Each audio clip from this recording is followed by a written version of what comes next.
can now see my screen as well. If anyone can, if you just let me know, and we can see what's going wrong.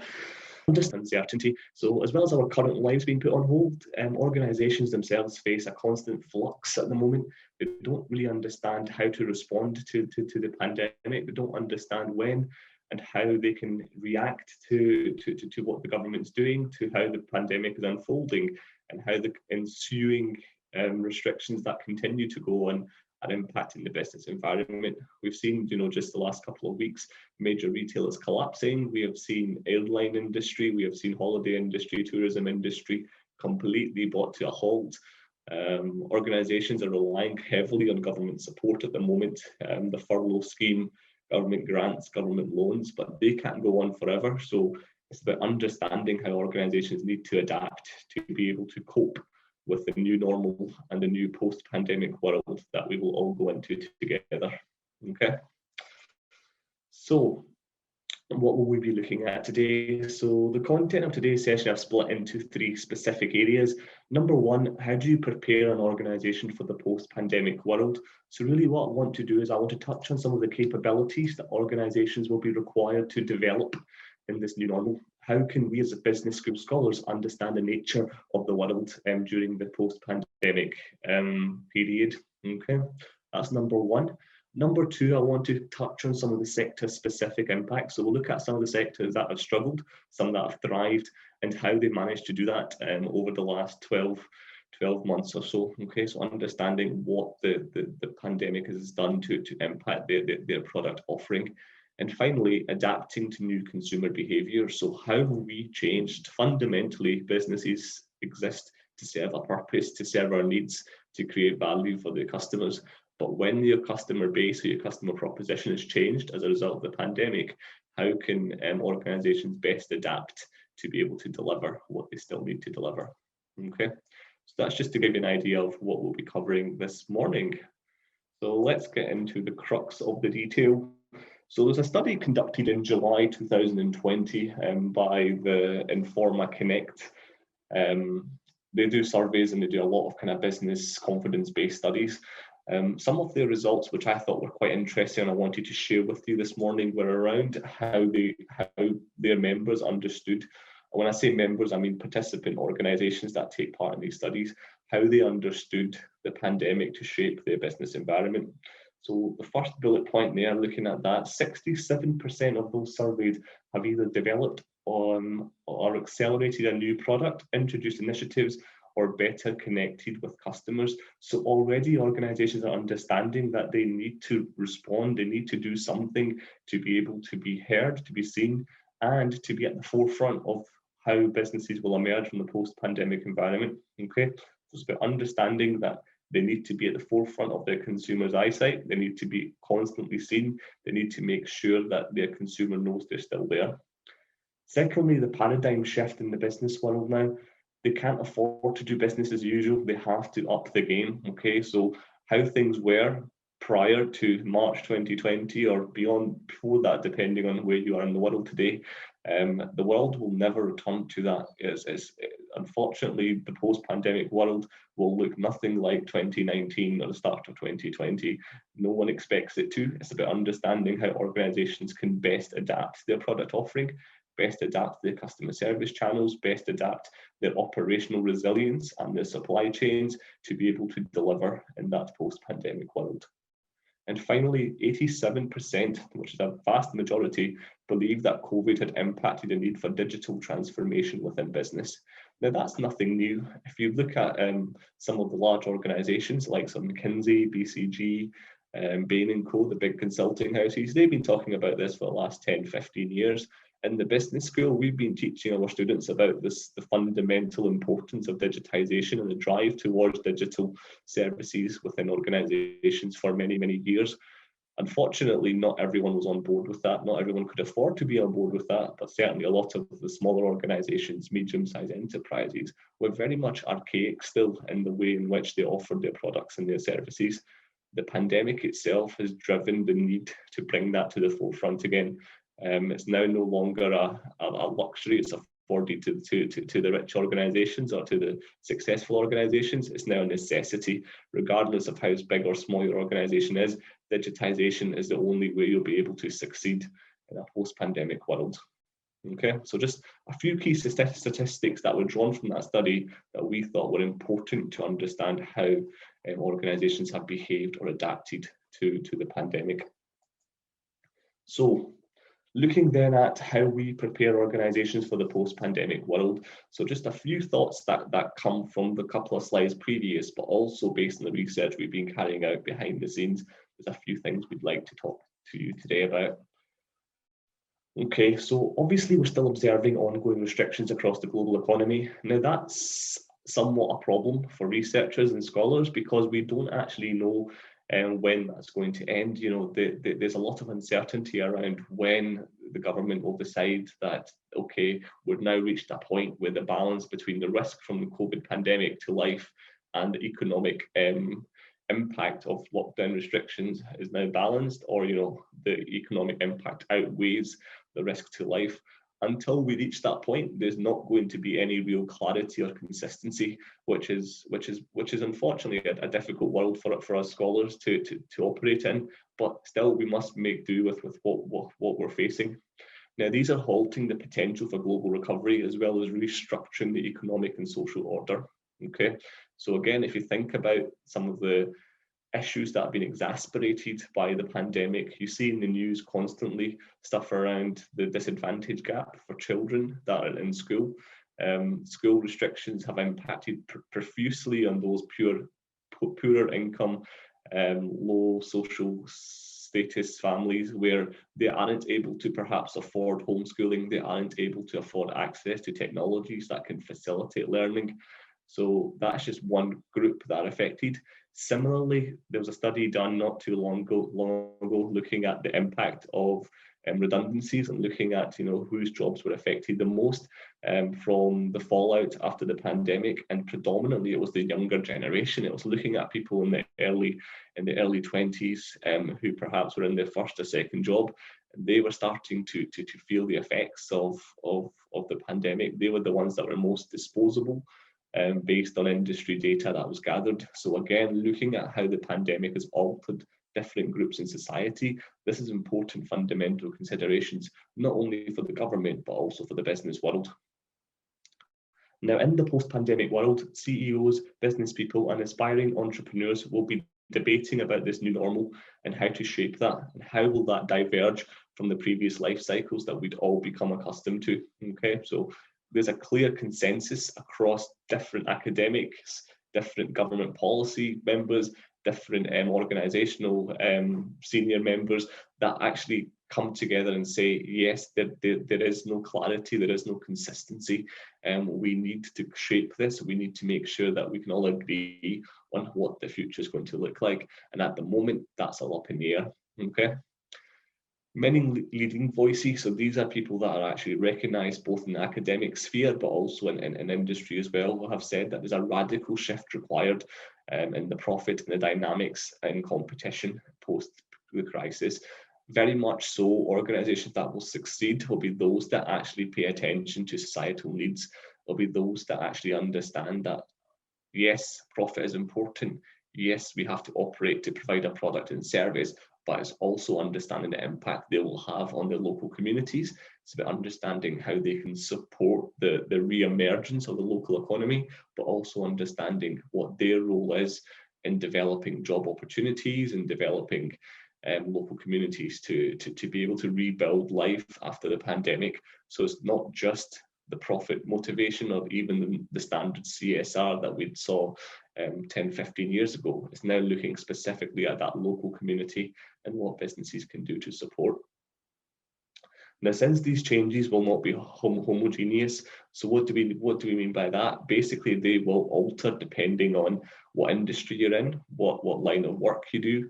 Each organisation will play a different role in developing the economy going forward, and business leaders in general should be more localised and more fast-moving in their approach. Okay, it's about understanding how you can make an impact in the local environment, and the combination of those local communities will then accumulate to to a wider impact across the country, across the region, and across the globe.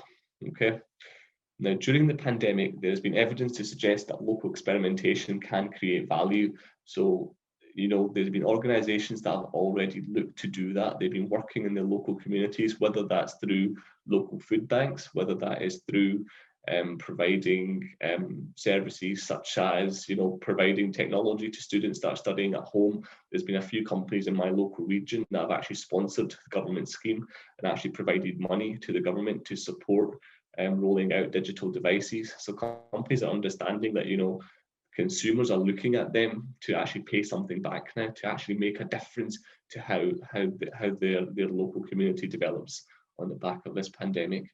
But that's all well and good, looking at kind of entrepreneurial philanthropy, if we can call it that. But what about the fundamentals? What about the way in which organisations themselves must change? And that's really what I wanted to get into today, okay? So there's 3 key areas that we believe that are fundamental to developing great strategy looking into the future. So emerging from the pandemic environment, what do businesses need to do going forward? Now, these should be nothing new, to be honest, in terms of the fundamental logic. There's already literature that's talked about this, but the application of these to a post-pandemic environment is where we feel we can add value, okay? So if we look at adaptability in the bottom left-hand corner, what do we mean by being adaptable enough? So a truly adaptable organisation can make up for a lot of the shortcomings when it comes to prediction and resilience, okay? The ability to spot signals of change and respond to them as quickly as possible shows how the best companies stay relevant year after year. So it's about being able to respond to that constant flux of change, that constant uncertainty. The organizations that can find a way to balance the uncertainty with their organizational offering will be the ones that will succeed. These will be the ones that perhaps are more agile. These will be the ones that have less structure or less hierarchy in how they operate. And these will be the organizations that tend to be more flexible to adopting and adapting different practices and processes that developed as we start to emerge from the pandemic. Okay, so fluid organizations will be the ones that are most adaptable and be able to generate the kinds of returns that you would expect in a post-pandemic world.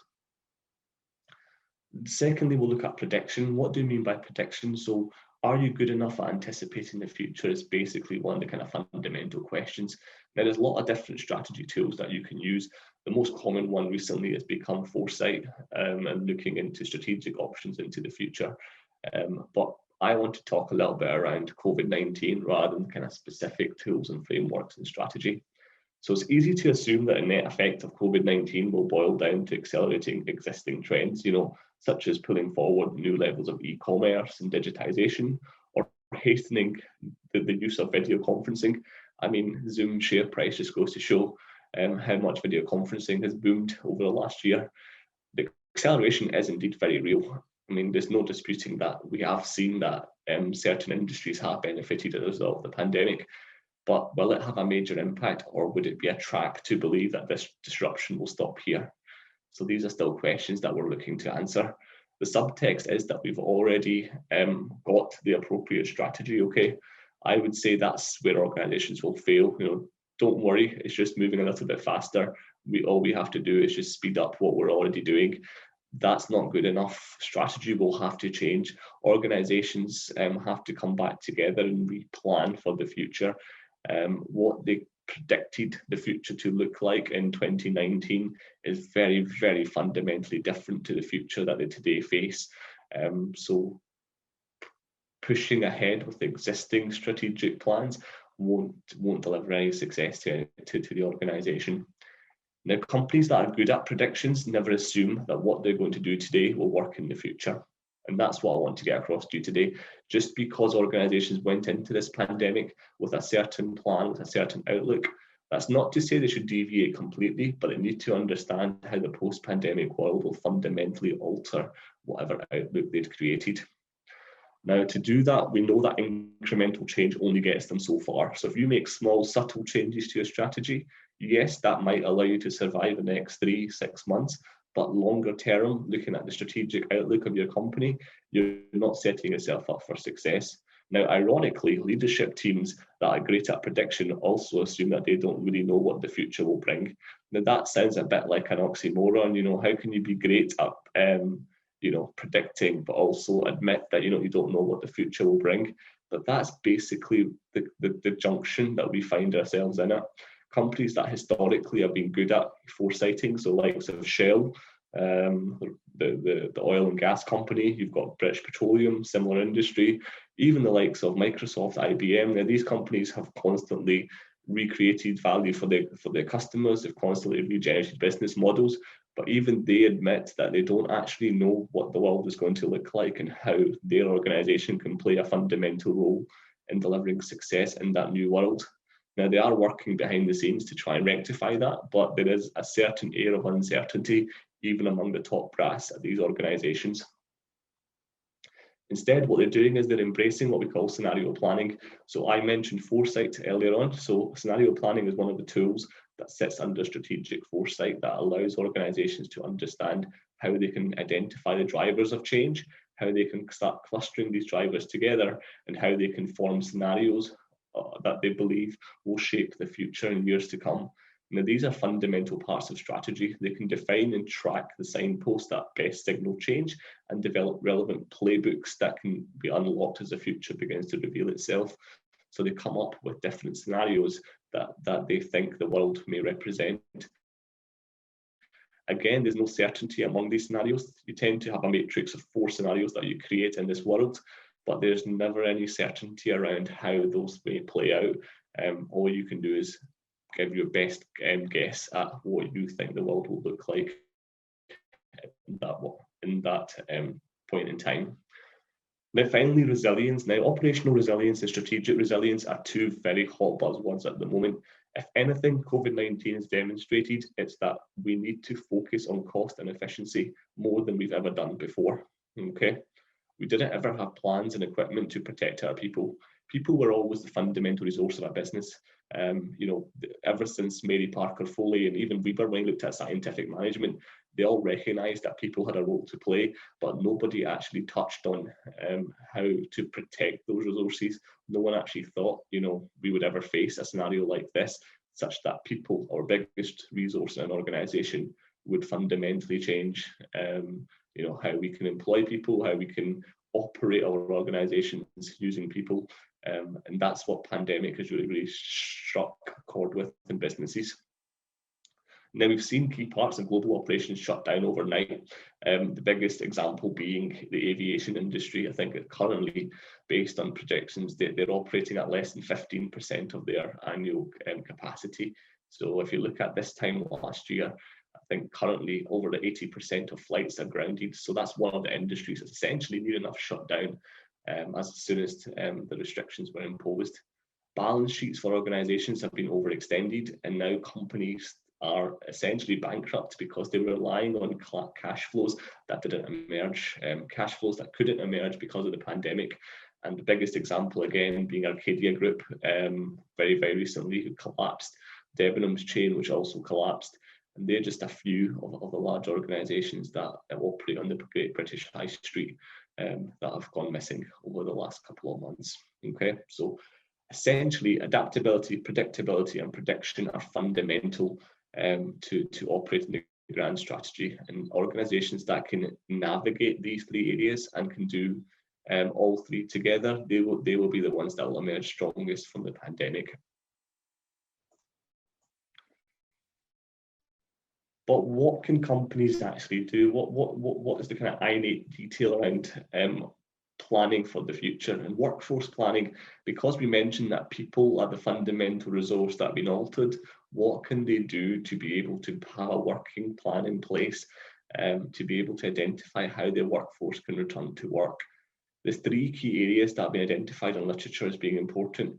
Number 1, critical roles. So research suggests that a small subset of roles are disproportionately important to delivering business value agenda. So you may have heard of the 80-20 rule, the Pareto efficiency rule, the concept that 20% provide 80% of the work. Well, this is what we mean by critical roles. So that 20% Organizations need to identify who they are, what they do, and how can they get them back into work in a safe, secure environment as much as possible, because those 20% will be the ones that will drive organizational success over the coming period. Now, that's not to say they should get rid of the rest, the 80%, but to say that identifying critical roles is fundamental to driving a kind of a positive recovery from the pandemic. Okay, so those critical roles, organizations need to identify them, and they need to create plans, processes, strategies that can allow those 20% to thrive, because they will be the ones that will deliver operational success for a company. Part 2, skill pools. So organizations should look at their major skill pools and understand where the shortages occur. What skills do they need for the future, both the long and the short term, and where can they recruit them from? Okay, so if we're talking about a drive towards digitization, where does that resource come from? You know, do they already have data analysts in-house? Do they have the kind of resource that's required to drive that move forward into digitization? Or if they're looking to, you know, perhaps understand how they can move into different industry sectors as a result of the pandemic. A lot of companies have repositioned themselves, especially in my area. So I look at financial technology, the number of fintech firms that have actually repositioned themselves as business support facilities, you know, linking together medicine, healthcare, technology, rather than financial technology. It's a scary number of organizations that have transitioned. So they've had to do a lot of work around identifying what skill sets are required to be able to tap into those industry sectors. So skill pools is number 2. And finally, talent systems. So CHROs are chief HR officers. Now, they have more workforce planning tools to at their disposal today to be able to match people to jobs than they ever did at any point in history. Okay, but these tools will become increasingly critical. They need to be able to use these to navigate the challenges ahead, but also to develop these tools and understand how they can best utilize everything at their disposal to deliver on both skill pools and critical roles. Okay. Sector-specific impacts next is what we're going to look at. So what do we mean by sector-specific impacts, and how do they influence the organisation? So re-emerging from the pandemic, the world itself will inevitably be reshaped by COVID-19. That's nothing new there, but the mounting business impact of the pandemic, as that starts to become apparent, we need business leaders to reconsider and embrace new plans for delivering success. Okay, so the pandemic's there. It's not going to go away anytime soon, unfortunately, but businesses do need to now start thinking beyond April this year, when they start to lose a lot of the benefits from the government. Okay. But what kind of industry sectors have thrived then in this world? Again, perhaps somewhat, intuitively, the pharmaceuticals industry, as you would expect, are booming.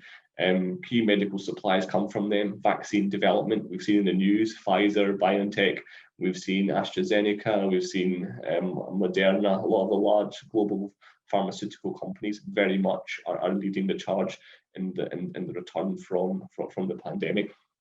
Logistics and delivery firms, naturally, we're staying at home, we're buying more online, and how does that get to our door? It has to be delivered. So logistics and delivery industry is very much thriving at the moment, which again is to be expected.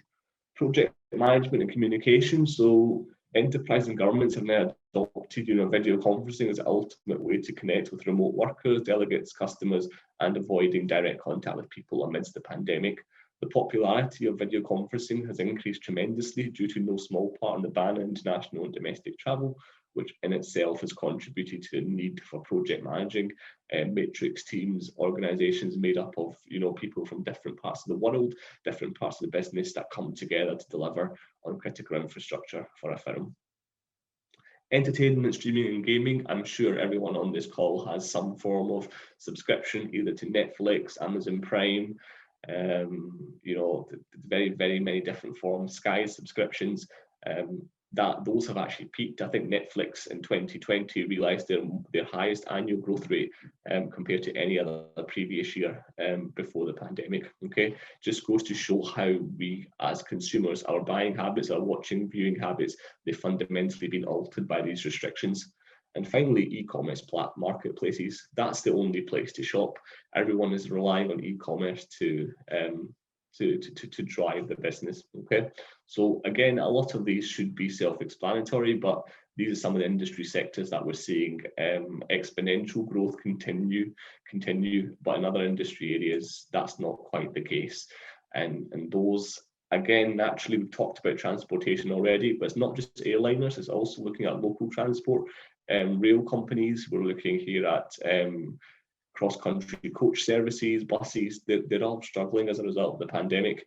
They don't have that same customer base. People are not as happy to travel on public transport because of the crowdedness, because of health constraints, because of safety fears. People aren't going to return anytime soon, unfortunately. So again, these industries are facing very kind of tough times ahead. Tourism, similarly, with transportation grounded, there is very lack of tourist traffic. Even domestic tourism has been reduced because of local restrictions. Take the UK, for example, where you can't even leave your local area. Tourism itself is a dying industry at the moment, and unless something fundamentally changes, a lot of tourist attractions, as we know them, will probably disappear in the coming period. Oil and gas sector is an interesting one. The drive towards green energy was already underway before the pandemic, but the pandemic has exacerbated that need. The plunging demand for oil due to restrictions imposed throughout the world, combined with price wars in places like Russia and Saudi Arabia, are prompting the industry to face its worst challenge in over a century. So over 100 years, the oil and gas currently faces its worst performance. So again, fundamentally changing the shape of that industry. Traditional retail, again, we've talked about some of the organisations that have struggled, but again, the ban on public spaces and the ban on having, an unlimited number of people in a certain space has fundamentally changed how retailers will work in the future too. And finally, by no surprise, cinemas. The effects of the pandemic have been catastrophic for the film industry. Box offices throughout the world are now facing billions and billions of losses, okay? Now, unless they innovate and come up with new ways of creating cinemas as safe environments, this industry is going to continue to struggle, okay? So, how can organisations adapt to the new set of consumer behaviours? How can organisations cope with this change? Okay, so what's affecting consumer spending? Spending habits of consumers have no doubt been altered during the pandemic. Seen as one of the most important driving forces for global economic growth, these factors are affecting consumer spending, consumer confidence, and consumer unemployment and cost levels. Consumers are still grappling with the uncertainties caused by the pandemic, which has made buying habits much more erratic. So there is no real consistency, there's no real trends that emerged in consumer spending. It's still too erratic for organisations to start to plan, how customers will spend. But the one thing that we have seen, particularly in fashion, is comfort clothing. We've seen people much more aligned to buying clothes that accommodate working from home as opposed to working from the office. People aren't spending as much on fancier wear, and that's indicative of supply chain efforts as well, because these organisations are currently spending a lot of money on trying to stem some of the pressures from the supply chain, but there is nowhere, unfortunately, for these goods to go. So it's a problem for these types of organisations. Mitigating that risk to the supply chain. So we talked about, the issues there about supply chain. Number one, barricaded logistics. So transporting goods on long distance or international deliveries, they've been affected because of closed down across different parts of the world, and they've impacted how quickly goods can go in and out of countries. Now, the UK has probably suffered twofold. Firstly, because of the pandemic, but then Brexit measures making ports and customs a lot more difficult. So if anyone's bought a parcel or tried to buy a parcel from abroad into the UK, you've probably seen anything from 5 to 10 working days added on to the duration. And a lot of that is down to the barricaded logistics problem. Supplier constraints.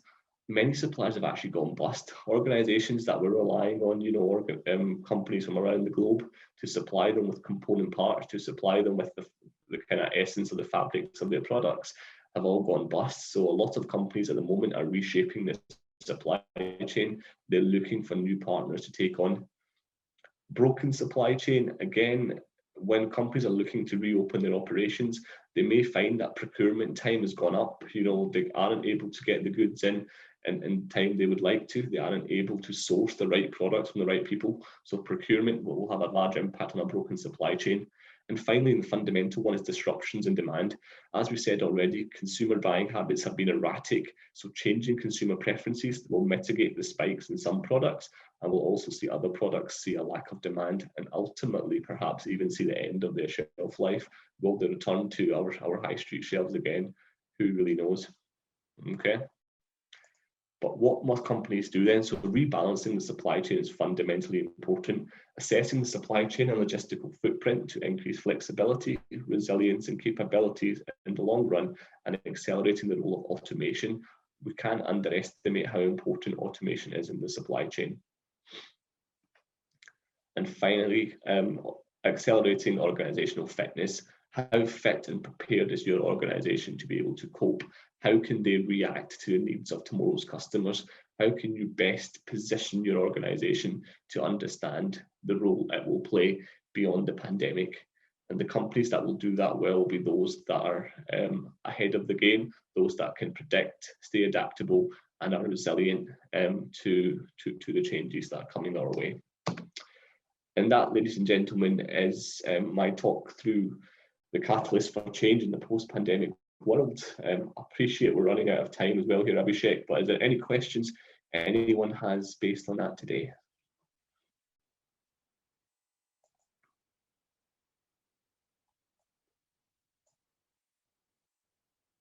Any thoughts?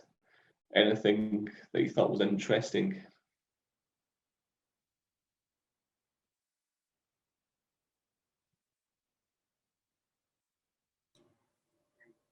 It will need a very thought-provoking session, Akwal. I believe there should be some questions